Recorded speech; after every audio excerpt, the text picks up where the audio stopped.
ರಕ್ಷಣಾ ಸಿಬ್ಬಂದಿ ಪ್ರಾಣಪಣಕ್ಕಿಟ್ಟು ಹಿಟಾಚಿಗಳ ಮೂಲಕ ಕಾರ್ಯಾಚರಣೆ ನಡೆಸ್ತಿರೋ ಈ ಮಣ್ಣಿನ ರಾಶಿ ನೋಡಿ. ಇಷ್ಟೊಂದು ಭಾರಿ ಪ್ರಮಾಣದ ಕೆಸರು ಮಣ್ಣಿನ ರಾಶಿಯ ಒಳಗೆ ನಾಪತ್ತೆಯಾದವರ ಮೃತದೇಹ ಹುಡುಕೋದು ಅತಿದೊಡ್ಡ ಸವಾಲು ಅನ್ನೋದ್ರಲ್ಲಿ ಅನುಮಾನವೇ ಇಲ್ಲ. ಇಂಥ ಸವಾಲಿನ ಕಾರ್ಯ ನಡೆಸ್ತಿದ್ದ ಎನ್ಡಿಆರ್ಎಫ್ ತಂಡ ಮತ್ತು ಕೇರಳಂ ಪೊಲೀಸರಿಗೆ ಪ್ರಮುಖವಾಗಿ ಸಾಥ್ ಕೊಟ್ಟಿದ್ದು ಇದೇ ಪತ್ತೇದಾರಿ ಶ್ವಾನಗಳು. ಶವಶೋಧ ಆರಂಭಿಸಿದ ರಕ್ಷಣಾ ತಂಡಗಳು ಘಟನಾ ಸ್ಥಳಕ್ಕೆ ಈ ಸ್ನೈಪರ್ ಡಾಗ್ಗಳನ್ನ ತಂದು ಹುಡುಕಾಟ ನಡೆಸಿದ್ದಾರೆ. ಈ ವೇಳೆ ಮಣ್ಣಿನ ಆಳದಲ್ಲಿ ಹುದುಗಿ ಹೋಗಿದ್ದ ಶವಗಳು ಇದೇ ಸ್ಥಳದಲ್ಲಿವೆ ಅಂತ ಶ್ವಾನಗಳು ಪತ್ತೆ ಹಚ್ಚೋದ್ರಲ್ಲಿ ಯಶಸ್ವಿಯಾಗಿವೆ. ಈ ಮೃತದೇಹಗಳನ್ನು ಪತ್ತೆ ಹಚ್ಚೋದಕ್ಕೆ ಸಾಧ್ಯವೇ ಇಲ್ಲವೇನೋ ಅನ್ನೋ ಒಂದು ಪರಿಸ್ಥಿತಿ ಇಲ್ಲಿ ನಿರ್ಮಾಣವಾಗಿತ್ತು. ಆದರೆ ಯಾವಾಗ ಈ ಶ್ವಾನದಳಗಳು ಎಂಟ್ರಿ ಕೊಟ್ಟವೋ ಆ ಪರಿಸ್ಥಿತಿಯೇ ಬದಲಾಗಿ ಹೋಯಿತು. ಯಾಕಂದರೆ ಖಂಡಿತವಾಗಿಯೂ ಇದು ನಡೆಸುವಂಥದ್ದು ಸಾಕಷ್ಟು ಸಾಹಸಮಯವಾಗಿತ್ತು.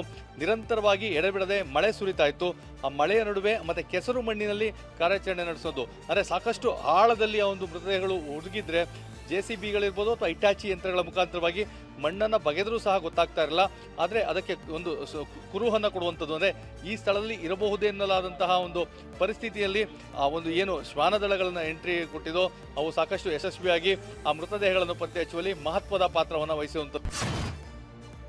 ಬೆಳಗಾವಿಯ ಚಿಕ್ಕೋಡಿ ತಾಲೂಕಿನ ಬೇಡಕ್ಕಿಹಾಳ ಗ್ರಾಮದಲ್ಲಿ ದೂದ್ಗಂಗಾ ನದಿ ಅಪಾಯದ ಮಟ್ಟವನ್ನ ಮೀರಿ ಹರಿಯುತ್ತಿದೆ.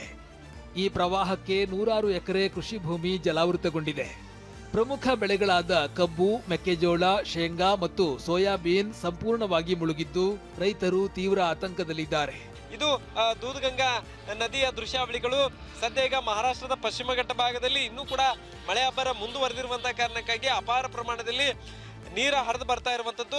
ಬರೀ ನೀರು ಹರಿದು ಬರುವುದರ ಜೊತೆಗೆ ಇದು ಪ್ರವಾಹದ ಪರಿಸ್ಥಿತಿಯನ್ನು ಕೂಡ ಈಗಾಗಲೇ ನಿರ್ಮಾಣ ಮಾಡ್ತಾ ಇದೆಯಾ ಅನ್ನುವಂಥದ್ದು. ಯಾಕಂದ್ರೆ ಈಗ ಏನ್ ತೋರಿಸ್ತಾ ಇದ್ದೇವೆ, ಇದು ನದಿ ತನ್ನ ಪಾತ್ರವನ್ನ ಬಿಟ್ಟು ಅಕ್ಕಪಕ್ಕದ ಭಾಗಕ್ಕೂ ಕೂಡ ಅಕ್ಕಪಕ್ಕದ ಪ್ರದೇಶಗಳಿಗೂ ಕೂಡ ಈಗಾಗಲೇ ನುಗ್ಗಿರುವಂಥದ್ದು. ಅಂದ್ರೆ ಆರಂಭಿಕ ಹಂತದಲ್ಲಿ ಇಷ್ಟೊಂದು ಏನ್ ನೀರು ನಿಂತರೂ ಕೂಡ ಆ ಬೆಳೆಗಳಿಗೆ ಯಾವುದೇ ರೀತಿ ತೊಂದರೆ ಆಗುವುದಿಲ್ಲ. ಆದರೆ ಕ್ರಮೇಣವಾಗಿ ನೀರು ನಿಂತಿದ್ದೆ ಆದ್ರೆ ಬೆಳೆಯಲ್ಲಿ ಬಹುತೇಕ ಕೊಳೆತು ಹಾಳಾಗುವಂತ ಸ್ಥಿತಿ ಇರುವಂಥದ್ದು. ನೀವೀಗ ನೋಡ್ತಾ ಇದ್ರಿ, ಬರೀ ಮುಂಭಾಗದಲ್ಲಿ ಮಾತ್ರ ಅಷ್ಟೇ ಅಲ್ಲದೆ ಹಿಂಬದಿಯಲ್ಲೂ ಕೂಡ ನೀರು ಜಮೀನುಗಳಿಗೆ ನುಗ್ಗಿರುವಂಥದ್ದು. ಅಂದ್ರೆ ನದಿಯನ್ನ ಹೊರತುಪಡಿಸಿ ಕೂಡ ಸುಮಾರು ಅರ್ಧ ಕಿಲೋಮೀಟರ್ ವರೆಗೂ ಕೂಡ ನದಿ ನೀರು ಜಮೀನುಗಳಿಗೆ ನುಗ್ಗಿರುವಂಥದ್ದು. ಹೀಗಾಗಿ ಭತ್ತ ಬೆಳೆದಂತ ಈ ಭಾಗದಲ್ಲಿ ಕಬ್ಬು ಬೆಳೆದಂತ ರೈತರಿಗೆ ಸಂಕಷ್ಟ ಎದುರಾಗಿರುವಂಥದ್ದು. ಈ ದೃಶ್ಯವನ್ನ ನೋಡಿ. ಡ್ರೋನ್ ಕ್ಯಾಮೆರಾದಲ್ಲಿ ಸೆರೆಯಾದ ದೂದ್ಗಂಗಾ ಆರ್ಭಟ ಹೇಗಿದೆ. ಮಳೆಯ ರೌದ್ರ ನರ್ತನ ಮುಂದುವರೆದಿದ್ದು ಕೃಷ್ಣಾ ನದಿ ತಟದಲ್ಲಿ ನೀರಿನ ಪ್ರಮಾಣ ಭಾರಿ ಏರಿಕೆಯಾಗಿದೆ. ಇತ್ತ ಚಿಕ್ಕಮಗಳೂರಿನ ಬೆಟ್ಟದ ಸಾಲಿನಲ್ಲಿ ಧಾರಾಕಾರ ಮಳೆಯಾಗ್ತಿದ್ದು ತರೀಕೆರೆ ತಾಲೂಕಿನ ಕೆಮ್ಮಣ್ಣಗುಂಡಿ ಸಮೀಪದ ಹೆಬ್ಬೆ ಫಾಲ್ಸ್ ಭೋರ್ಗರೆಯುತ್ತಿದೆ. ಕಲ್ಲು ಬಂಡೆಗಳ ಮೇಲಿನಿಂದ ಹಾಲ್ನೊರೆಯಂತೆ ಹೆಬ್ಬೆ ಫಾಲ್ಸ್ ದುಮ್ಮುಕ್ಕುತ್ತಿದೆ. ಜಲಪಾತವನ್ನ ಕಣ್ತುಂಬಿಕೊಳ್ಳೋದಕ್ಕೆ ಪ್ರವಾಸಿಗರು ಆಗಮಿಸುತ್ತಿದ್ದಾರೆ. ಪಶ್ಚಿಮ ಘಟ್ಟದ ಮಳೆಯಿಂದಾಗಿ ಬೆಳಗಾವಿ ಜಿಲ್ಲೆಯ ಮಾರ್ಕಂಡೇಯ ನದಿ ಅಪಾಯದ ಮಟ್ಟವನ್ನ ಮೀರಿ ಹರಿಯುತ್ತಿದೆ. ಅಂಬೇವಾಡಿ ಗ್ರಾಮದ 100 ಎಕರೆ ಜಮೀನು ಜಲಾವೃತಗೊಂಡಿದೆ. ಊರ ಹೊರವಲಯಕ್ಕೆ ನದಿ ನೀರು ನುಗ್ಗಿದ್ದು ಜಮೀನಿನಲ್ಲಿರುವ ಮನೆಗಳನ್ನ ಸುತ್ತುವರಿದಿದೆ. ಮೆಕ್ಕೆಜೋಳ, ಭತ್ತ, ಕಬ್ಬು ಸಂಪೂರ್ಣವಾಗಿ ಜಲಾವೃತಗೊಂಡಿದೆ.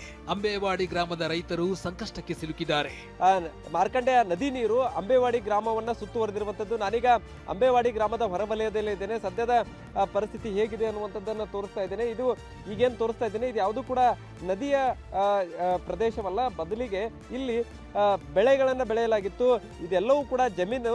ಸದ್ಯ ಈಗ ಜಮೀನುಗಳು ಎಲ್ಲವೂ ಕೂಡ ಕಂಪ್ಲೀಟ್ ಆಗಿ ಮುಳುಗಡೆಯಾಗಿ ನದಿಯಂತಾಗಿ ಜಮೀನುಗಳು ಮಾರ್ಪಟ್ಟಿರುವಂಥದ್ದು. ಧಾರಾಕಾರ ಮಳೆ ಹಿನ್ನೆಲೆ ಮಂಡ್ಯದ ಪ್ರಸಿದ್ಧ KRS ಡ್ಯಾಂಗೆ ಒಳಹರಿವು ಏರಿಕೆಯಾಗಿದೆ.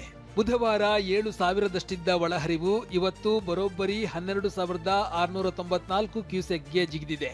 ಸದ್ಯ ಜಲಾಶಯದ ನೀರಿನ ಮಟ್ಟ 85.66 ಅಡಿಗೆ ತಲುಪಿದೆ.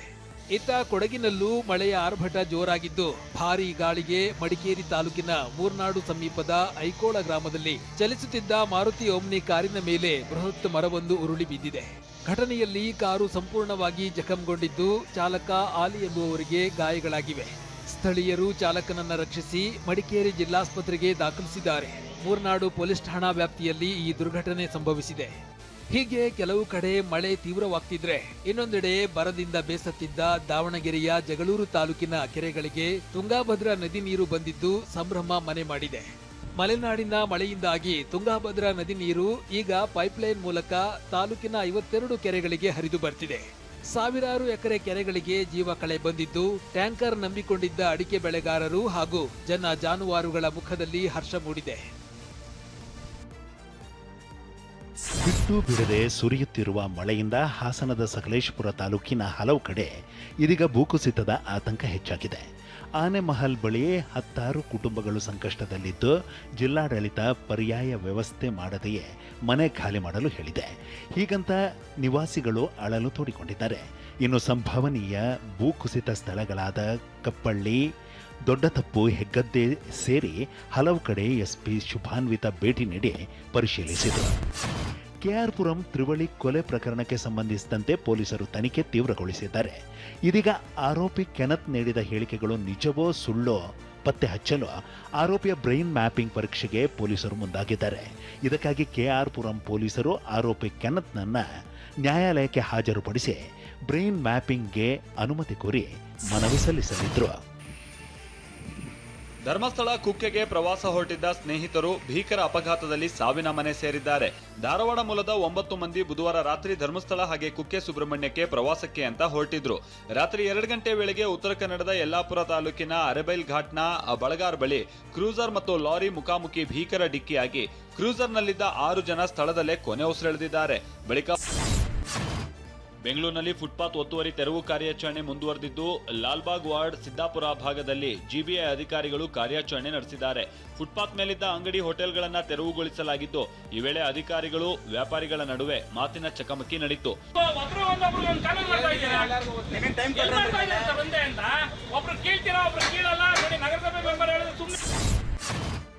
ಬೆಂಗಳೂರು ದಕ್ಷಿಣ ಜಿಲ್ಲೆ ರಾಮನಗರದಲ್ಲಿ ಬಿಡದಿ ಟೌನ್ಶಿಪ್ ಯೋಜನೆ ವಿರುದ್ಧದ ರೈತರ ಅನಿರ್ದಿಷ್ಟಾವಧಿ ಹೋರಾಟ 481ನೇ ದಿನಕ್ಕೆ ಕಾಲಿಟ್ಟಿದೆ. ಇದೀಗ ಈ ಹೋರಾಟದಲ್ಲಿ ನಿವೃತ್ತ ಲೋಕಾಯುಕ್ತ ನ್ಯಾಯಮೂರ್ತಿ ಸಂತೋಷ್ ಹೆಗ್ಡೆ ಕೂಡ ಭೇಟಿ ಕೊಟ್ಟು ಬೆಂಬಲಿಸಿದ್ದಾರೆ. ಬೈರಮಂಗಲದಲ್ಲಿ ಮಾತನಾಡಿದ ಸಂತೋಷ್ ಹೆಗ್ಡೆ, ಎಲ್ಲರಿಗೂ ವ್ಯವಸಾಯ ಮುಖ್ಯ, ಕೃಷಿ ಇಲ್ಲದೆ ಹೋದ್ರೆ ಜನರೇ ಇರಲ್ಲ. ತಂತ್ರಜ್ಞಾನ ಎಷ್ಟೇ ಮುಂದುವರಿದ್ರೂ ಜನರ ಹೊಟ್ಟೆ ತುಂಬಬೇಕು, ಇದಕ್ಕೆ ವ್ಯವಸಾಯ ಇರಲೇಬೇಕು ಅಂತ ಹೇಳಿದ್ರು. ಪ್ರಕರಣದಲ್ಲಿ ಸಿಲುಕಿದವರಿಗೆ ಆರ್ಎಸ್ಎಸ್ ಯಾವುದೇ ಸಹಾಯ ಮಾಡಲ್ಲ ಅಂತ ಆರ್ಎಸ್ಎಸ್ ಬಗ್ಗೆ ಸಾಮಾಜಿಕ ಜಾಲತಾಣದಲ್ಲಿ ಕೆಲ ಕಾರ್ಯಕರ್ತರು ಬೇಸರ ಹೊರಹಾಕಿರುವ ಬಗ್ಗೆ ಸಚಿವ ಪ್ರಿಯಾಂಕಾ ಖರ್ಗೆ ಪ್ರತಿಕ್ರಿಯಿಸಿದ್ದಾರೆ. ನಾನಿದನ್ನ ಹೇಳುತ್ತಲೇ ಇದ್ದೀನಿ, ಇವತ್ತು ಅವರು ಹೇಳ್ತಿದ್ದಾರೆ, ಬಡವರ ಮಕ್ಕಳು ಮಾತ್ರ ಆರ್ಎಸ್ಎಸ್ ಸೇರಿ ಗೋಮೂತ್ರ ಕುಡಿಬೇಕು, ಧರ್ಮ ರಕ್ಷಣೆ, ಗೋವು ರಕ್ಷಣೆಗೆ ಹೋಗ್ಬೇಕು. ಬಿಜೆಪಿಯ ದೊಡ್ಡ ದೊಡ್ಡ ನಾಯಕರ ಮಕ್ಕಳು ಎಂದೂ ಹೋಗಲ್ಲ, ಗೋಮೂತ್ರ ಕುಡಿಯಲ್ಲ, ಬೀದಿಗಿಳಿಯಲ್ಲ ಅಂತ ಪ್ರಿಯಾಂಕಾ ಖರ್ಗೆ ವಾಗ್ದಾಳಿಯನ್ನ ನಡೆಸಿದ್ರು. ರಾಜ್ಯದಲ್ಲಿ ವೆಬ್ ಸಿರೀಸ್ ಮಾದರಿಯ ಖೋಟಾ ನೋಟು ದಂಧೆ ನಡೀತಾ ಇರುವ ಸ್ಫೋಟಕ ವಿಚಾರ ಬಯಲಾಗಿದೆ. ತುಮಕೂರಿನ ಚಿಕ್ಕನಾಯಕನಹಳ್ಳಿ ಠಾಣಾ ಪೊಲೀಸರಿಂದ ಖೋಟಾ ನೋಟು ಜಾಲ ಪತ್ತೆ ಹಚ್ಚಲಾಗಿದ್ದು, ಈ ಬೃಹತ್ ಜಾಲ ಬೆಂಗಳೂರು, ಮೈಸೂರು ಸೇರಿದಂತೆ ಅನೇಕ ಕಡೆ ಹರಡಿರುವ ಸ್ಫೋಟಕ ಮಾಹಿತಿ ಬಯಲಾಗಿದೆ. ಖೋಟಾ ನೋಟು